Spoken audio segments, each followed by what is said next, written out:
Hello दोस्तों, नमस्कार। Study with Sanjay channel में आपका स्वागत है। तो दोस्तों, जैसा कि आप सभी जानते हैं, एसएससी दिल्ली पुलिस के लिए यहाँ पे मैंने free of cost free batch चला रखा है, जो कि प्रैक्टिस सेट नंबर 9 होने वाला है। प्रैक्टिस सेट कौन सा हो जाएगा? 9। तो दोस्तों, मैंने ऑलरेडी पहले 8 प्रैक्टिस सेट डाल दिए हैं। जिन्होंने नहीं देखे हों उन प्रैक्टिस सेटों को देखें। और साइंस का भी प्रैक्टिस सेट मैं रेगुलर ही डाल रहा हूँ। लेकिन दोस्तों, मैं आपको बता दूं कि यहाँ पे ना मैंने अभी तक लाइव के लिए मतलब कोई ऐसा ऑप्शन नहीं सोचा था जिसमें मैं लाइव पढ़ा सकूं। तो मैं यहाँ पे जीके की वीडियो तो मैं आपको बैकग्राउंड में ही देता रहूँगा स्क्रीन पर। लेकिन मैं आपको मैथ और रीजनिंग की क्लासेस बहुत जल्दी स्टार्ट करने वाला हूं ऑनलाइन। और अब आपको हर समय ऑनलाइन क्लासेस मिलती रहेंगी, ठीक है। तो अब चलते हैं, स्टार्ट करते हैं जीके की वीडियो यहाँ पर। और पूरी वीडियो देखना। इसमें 35 प्लस क्वेश्चन होंगे प्रैक्टिस सेट। आपके कितने सही जाते हैं कमेंट ज़रूर करना, ठीक है भाई। चलिए तो स्टार्ट करते हैं भाई। अब स्टार्ट करने से पहले आपसे रिक्वेस्ट है कि आप चैनल पर पहली बार आए हैं, चैनल को सब्सक्राइब करिएगा, बेल आइकन को प्रेस करिएगा भाई, ठीक है। चलिए तो भाई 126वां क्वेश्चन है यहाँ पे। पहले इसके मैंने बहुत सारे क्वेश्चन लेकर के मैंने मतलब बना दिए वीडियो। चलिए तो, निम्नलिखित में से कौन सिंधु घाटी सभ्यता का सबसे महत्वपूर्ण बंदरगाह है? सिंधु घाटी सभ्यता का सबसे महत्वपूर्ण बंदरगाह कौन सा था? यहाँ पे ये बोला गया है। तो सबसे महत्वपूर्ण बंदरगाह कौन सा था? तो दोस्तों, यहाँ पे सिंधु घाटी सभ्यता के बारे में बोली थी ना ये। तो इसका जो बंदरगाह हो जाएगा वो हो जाएगा कालीकट, ठीक है, याद रखेंगे। तो सिंधु घाटी सभ्यता का बंदरगाह कौन सा है? कालीकट है। चलिए तो नेक्स्ट देखते हैं। आप नेक्स्ट लिखा है यहाँ पे, बुद्ध को महापरिनिर्वाण कहाँ प्राप्त हुआ था? बुद्ध को महापरिनिर्वाण कहाँ पे हुआ था? यानी कि यहाँ पे उनको गृह त्याग कहाँ पर हुआ था, ये बोला गया है, ठीक है। तो यहाँ पे बताइएगा करेक्ट आंसर क्या होगा 127 का। तो इसका ऑप्शन नंबर करेक्ट 3 हो जाएगा, कुशीनगर। कुशीनगर जो है वो एक जगह का नाम है जहाँ पर बुद्ध को महापरिनिर्वाण हुआ था। यानी कि आप कुछ समझते होंगे, एक तो होता है महाविनिष्क्रमण, एक होता है महापरिनिर्वाण। तो इन दोनों का मतलब अलग अलग होता है बुद्ध धर्म में, जिसको बोला जाता है एक तो गृह त्याग करना और एक होता है ज्ञान की प्राप्ति करना। तो दोस्तों, यहाँ पर ये गृह त्याग के बारे में बोला गया है, तो ये कुशीनगर में हुआ। अगर बोला जाता है ज्ञान प्राप्त कहाँ पर हुआ या फिर महाविनिष्क्रमण कहाँ पर हुआ था, तो वो बोध गया आ जाता है। तो ऑप्शन नंबर इसका करेक्ट आंसर क्या हो जाएगा? सी। नेक्स्ट यहाँ पे प्राचीनतम स्मृति है, यानी कि स्मृति कौन सी है जो सबसे पुरानी है? तो यहाँ पे करेक्ट आंसर होगा ऑप्शन नंबर 2। क्या हो जाएगा? ऑप्शन नंबर 2 करेक्ट आंसर हो जाएगा। सबसे पुरानी स्मृति जो है वो मनु स्मृति है। कौन सी है? मनु स्मृति, ठीक है। तो याद रहेगा भाई, ये बहुत अच्छा क्वेश्चन है ये भी। नेक्स्ट चलते हैं। नेक्स्ट यहाँ पे प्रसिद्ध पुरास्थल भीमबेटका स्थित है, यानी कि पुरास्थल भीमबेटका कहाँ पर स्थित है, ये बोला गया है। तो 129 का करेक्ट आंसर जो होगा ऑप्शन नंबर 4 करेक्ट आंसर हो जाएगा, मध्य प्रदेश। ये कहाँ पर स्थित है? मध्य प्रदेश में। भीमबेटका जो स्थित है वो मध्य प्रदेश में स्थित है। ऑप्शन नंबर 4 करेक्ट आंसर हो जाएगा भाई। चलिए नेक्स्ट यहाँ पे कि किस मुगल सम्राट की मृत्यु सीढ़ियों से गिरकर हुई थी? कौन सा ऐसा मुगल सम्राट था जिसकी मृत्यु सीढ़ियों से गिरने के बाद हो चुकी थी? तो ऑप्शन इसका करेक्ट आंसर हो जाएगा 130 का, ऑप्शन नंबर 1 हुमायूं। कौन सा हो जाएगा? हुमायूं। हुमायूं एक ऐसा मुगल सम्राट था जो अपने ही घर की सीढ़ियों से उतरते हुए और वो सीढ़ियों से गिर गया और उसकी मृत्यु हो गई, ठीक है भाई, याद रहेगा। बहुत ही अच्छा क्वेश्चन था ये भी। नेक्स्ट यहाँ पर, हल्दी घाटी का युद्ध किन के बीच लड़ा गया? हल्दी घाटी का युद्ध था वो किस किस राजा ने लड़ा था, यहाँ पे ये बोला गया है। तो ऑप्शन आप देख पा रहे होंगे 131 का करेक्ट आंसर जो होगा ऑप्शन नंबर 2 करेक्ट आंसर हो जाएगा भाई। महाराणा प्रताप और अकबर के बीच में जो युद्ध हुआ था, महाराणा प्रताप और अकबर के बीच, वो हुआ था हल्दी घाटी का युद्ध। क्या हुआ था? हल्दी घाटी का युद्ध जो कहलाता है महाराणा प्रताप और अकबर का बीच हुआ था। यही करेक्ट आंसर हो जाएगा। चलें भाई नेक्स्ट यहाँ पे देखो भाई ये क्वेश्चन मैंने करा दिया, हल्दी घाटी का युद्ध किनके बीच लड़ा गया। नेक्स्ट यहाँ पर गलत जोड़ा है, इनमें से गलत जोड़ा का ढूंढना है। यानी कि कुतुब मीनार की स्थापना कुतुबुद्दीन ऐबक ने की, बिल्कुल सही है भाई, ठीक है। और यहाँ पे अलाई दरवाज़ा अलाउद्दीन खिलजी ने बनवाया था, यानी कि अलाई दरवाज़ा किसने बनवाया था, यहाँ पे अलाउद्दीन खिलजी ने, तो बिल्कुल सही है भाई ये भी। दूसरा ये पूछा जाता है फतेहपुर सीकरी का निर्माण जो करवाया अकबर ने करवाया था, बिल्कुल सही है। तो ऑप्शन करेक्ट आंसर हो जाएगा ऑप्शन नंबर 4, यानी ताजमहल का निर्माण औरंगजेब ने नहीं शाहजहां ने बनवाया था। किसने? शाहजहां, ठीक है भाई। तो करेक्ट आंसर इसका क्या होता? शाहजहां। याद रहेगा भाई, करेक्ट ऑप्शन कौन सा हो जाएगा? Option number 4। नेक्स्ट है कि सर थॉमस रो भारत में किस मुगल सम्राट के दरबार में आया था? सर थॉमस रो भारत में किस मुगल सम्राट के दरबार में आया था? तो ऑप्शन आप देख पा रहे होंगे, अकबर, शाहजहां, जहांगीर, हुमायूं। तो 133 का जो करेक्ट आंसर होगा वो हो जाएगा ऑप्शन नंबर 3। क्या हो जाएगा? ऑप्शन नंबर 3 करेक्ट आंसर हो जाएगा। जहांगीर के दरबार में, यानी कि जहांगीर एक कौन था? मुगल सम्राट, उसके दरबार में सर थॉमस रो भारत में पहली बार आया था, ठीक है। तो इसका करेक्ट आंसर ऑप्शन नंबर 3 हो जाएगा। नेक्स्ट है यहाँ पर कि निम्नलिखित में से कौन दिल्ली सल्तनत से संबंधित नहीं था? यानी कि दिल्ली सल्तनत से संबंध नहीं रखता था। तो ऑप्शन देख पा रहे होंगे, गुलाम वंश, खिलजी वंश, मुगल वंश या तुगलक वंश। तो यहाँ पे कौन सा वंश ऐसा है जो दिल्ली से संबंधित नहीं है? ठीक है, बताइएगा। तो 134 का जो करेक्ट आंसर होगा वो ऑप्शन नंबर करेक्ट आंसर हो जाएगा 4, यानी कि तुगलक वंश। तुगलक वंश जो दिल्ली में नहीं रहा है, जबकि खिलजी वंश, गुलाम वंश, मुगल वंश, ये तीनों ही वंश दिल्ली से संबंधित रहे हैं। ऑप्शन नंबर करेक्ट 4 हो जाएगा। नेक्स्ट है भाई, नेक्स्ट है 1784 में बंगाल एशियाटिक सोसाइटी की स्थापना की थी। तो बंगाल एशियाटिक सोसाइटी की स्थापना किसने की है ये बोला गया है। तो ऑप्शन देख पा रहे हैं, सर विलियम्स जोन्स ने, मैक्स मूलर ने, सुरेंद्र नाथ बनर्जी ने, लॉर्ड विलियम वेंटिंग ने। तो 1784 में बंगाल एशियाटिक सोसाइटी की स्थापना जो की है तो वो ऑप्शन नंबर 1 करेक्ट आंसर हो जाएगा, sir Williams Jones. Sir Williams Jones एक ऐसे व्यक्ति हैं 1784 में बंगाल एशियाटिक सोसाइटी की स्थापना की थी इन्होंने। नेक्स्ट है 1942 में भारत में कौन सा मिशन आया था? यानी कि 1942 में कौन सा मिशन आया है? तो यहाँ पे लिखा है cabinet mission, Cripps mission, Simon mission या वेवेल मिशन। तो इनमें से करेक्ट आंसर कौन सा होगा 136 का? तो भाई 136 का जो करेक्ट आंसर हो जाएगा क्रिप्स मिशन हो जाएगा। यानी कि 1942 में भारत में मिशन जो आया था वो क्रिप्स मिशन आया था, और इसी के विरोध में गांधी जी ने भारत छोड़ो आंदोलन शुरू किया था। तो क्रिप्स मिशन अंग्रेज़ों के द्वारा प्रस्तावित किया गया एक मिशन था, ठीक है। चलें तो भाई नेक्स्ट है यहाँ पर गांधी जी द्वारा किसको अपना राजनीतिक गुरु माना गया है? यानी कि गांधी जी ने अपना राजनीतिक गुरु किसको माना है ये बोला गया है। तो भाई इसका करेक्ट आंसर क्या होगा? तो इसका जो करेक्ट आंसर क्या होगा बताइएगा। ऑप्शन देख पाएंगे, वीजी तिलक, एमजी रनाडे या फिर सीआर दास या फिर जीके गोखले। तो बताइएगा करेक्ट आंसर क्या होगा भाई इसका। तो भाई इसका जो करेक्ट आंसर हो जाएगा 137 का, वो करेक्ट हो जाएगा option number 4, GK Gopal Krishna Gokhale. इसमें बोला जाता है गोपाल कृष्ण गोखले को अपना राजनीतिक गुरु माना था गांधी जी ने।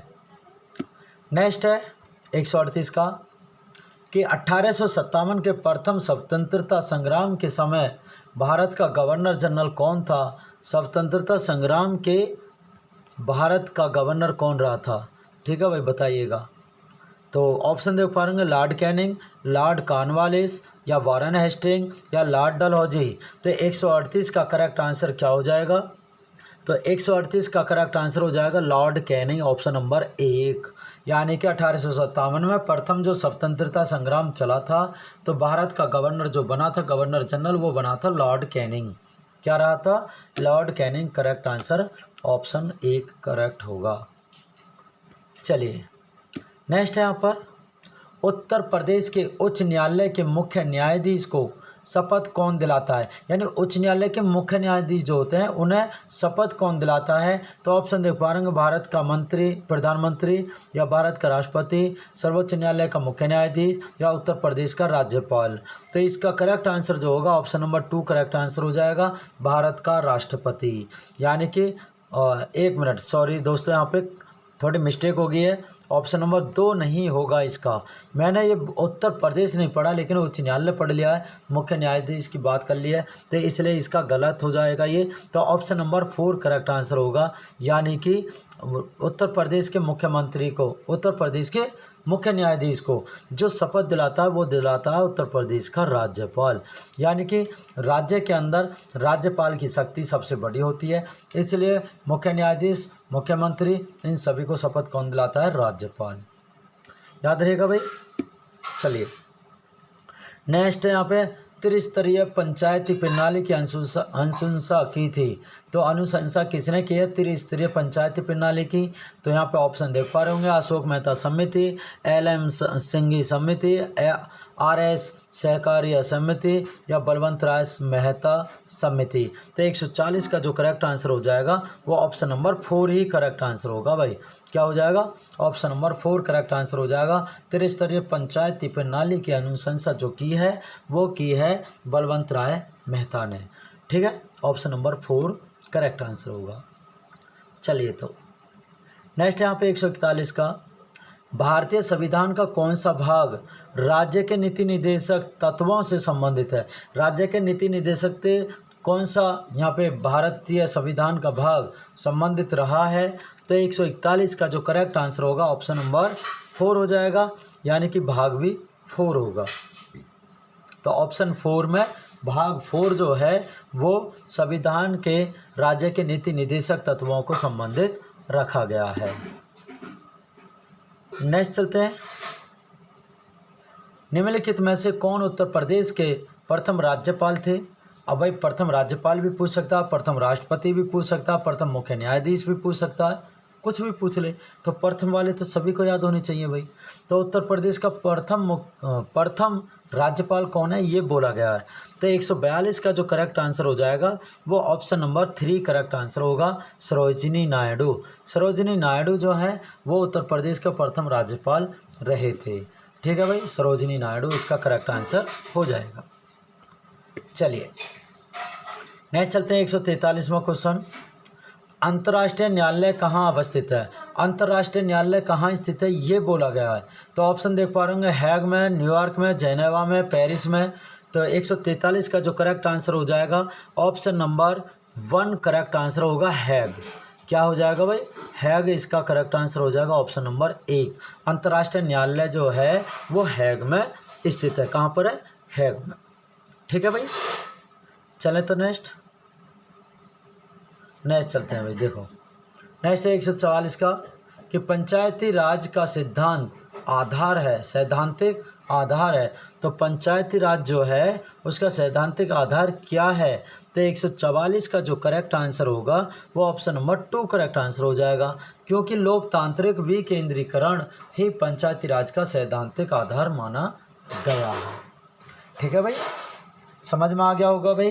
पंचायती राज का सिद्धांत जो सैद्धांतिक आधार है वो क्या है? वो लोकतांत्रिक विकेंद्रीकरण है।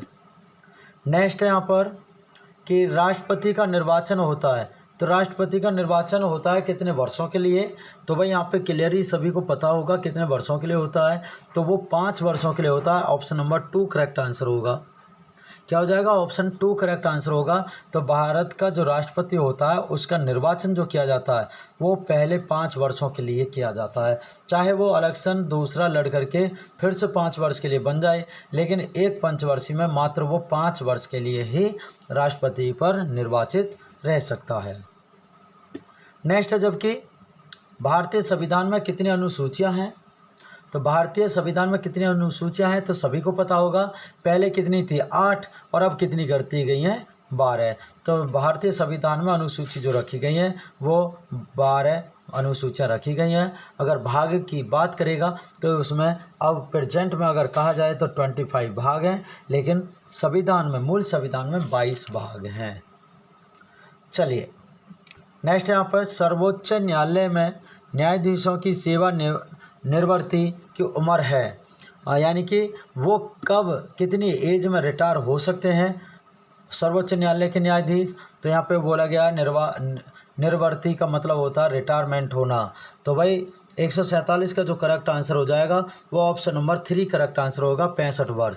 जो न्यायाधीशों की मुख्य सर्वोच्च न्यायालय के न्यायाधीशों की जो रिटायरमेंट होता है वो 65 वर्षों पर हो जाता है, यानी कि 65 वर्ष जो भी हो जाएगी पहले मतलब सबसे पहले चाहे वो 4 साल ही कार्यकाल पर रहा हो, 1 साल कार्यकाल पर रहा हो, यानी कि उसकी जैसे 65 वर्ष होती है तुरंत ही वो वहाँ से पद से हट सकता है, इस्तीफा देगा।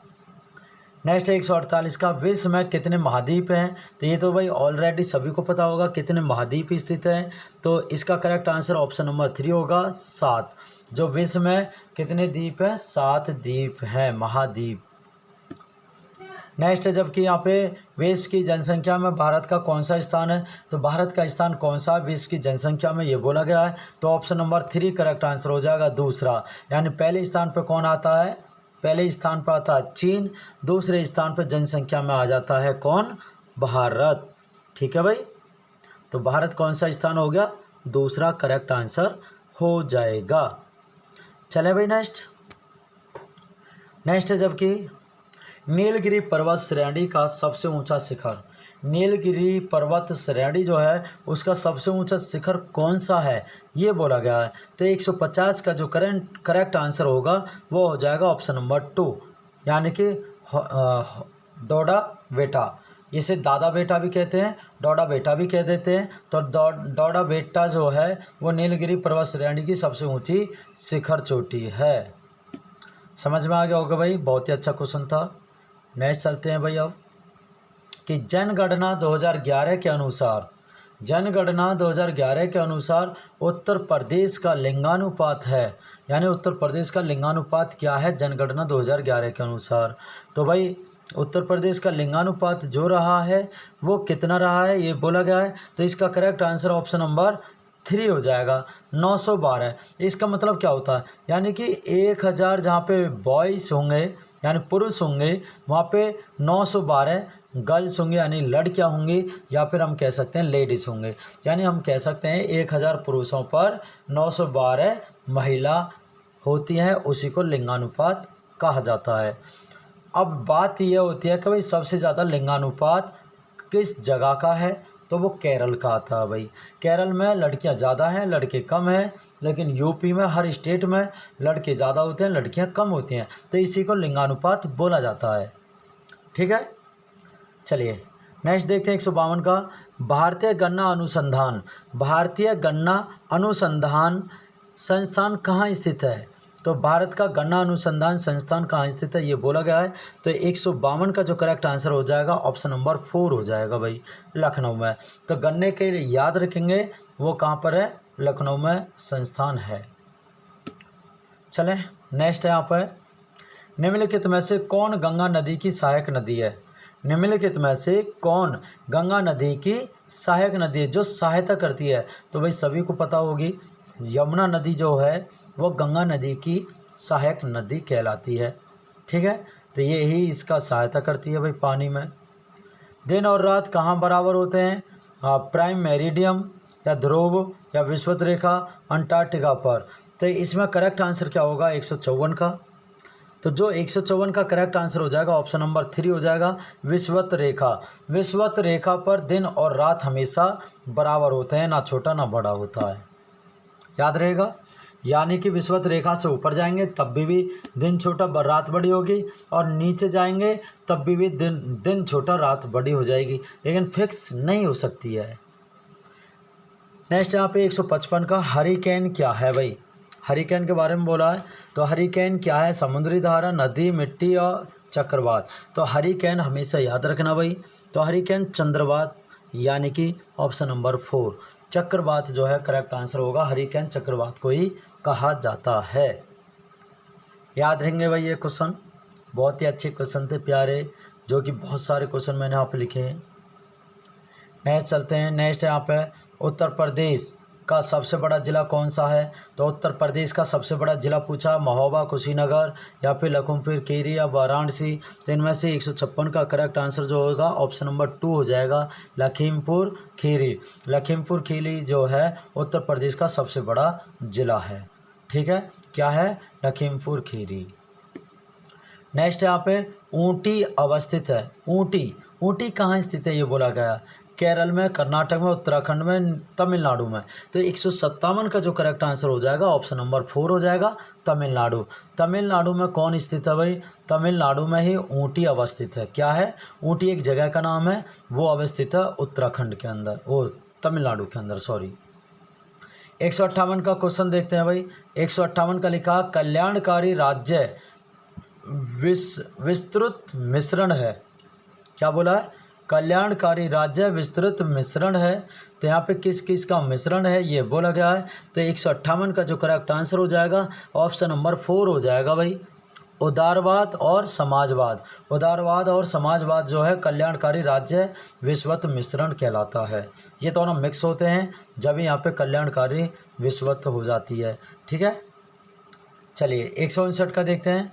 1 डिग्री अक्षांश कितने किलोमीटर को दर्शाती है? 1 डिग्री अक्षांश हमेशा 111 किलोमीटर को दर्शाती है। यदि 1 डिग्री टेम्परेचर बढ़ता है तो इसका मतलब है 111 किलोमीटर की दूरी तय कर चुका है सूर्य की प्रकाश या गर्मी। ठीक है, तो इसका करेक्ट आंसर आपको बताना है भाई। ऑप्शन में देख पा रहे होंगे क्या लिखा है, सर्वप्रथम परिस्थिति तंत्र का शब्द का प्रयोग किसने किया है? ये बोला गया भाई, मीनिंग लिखी जाती हैं तो उसमें भी आता है। और सर्वप्रथम परिस्थिति तंत्र जो है साइंस का टॉपिक है। ठीक है भाई, तो इसमें से करेक्ट आंसर आपको बताना होगा। A.J. Tansley, Newton, H.J. हैकल या फिर V.K. शिवा। इनमें से करेक्ट आंसर क्या होगा? कमेंट करिएगा, लाइक करिएगा, शेयर करिएगा। अगर दोस्तों आपको इसकी PDF चाहिए तो मेरा एक और इंस्टाग्राम चैनल है जिसे बोला जाता है स्टडी विद, ठीक है भाई, स्टडी विद संजय। ठीक है, ये मेरी इंस्टाग्राम आईडी हो जाएगी। यहाँ पे 1, 2, 3 और 4, इस पे जा कर के आप बहुत जानकारी ले सकते हैं, बात कर सकते हैं या फिर आप PDF भी ले सकते हैं। ठीक है भाई, तो दोस्तों आज की वीडियो में बस यही 35 क्वेश्चन लेकर आया था। आपके कितने क्वेश्चन सही गए 35 में से कमेंट करिएगा।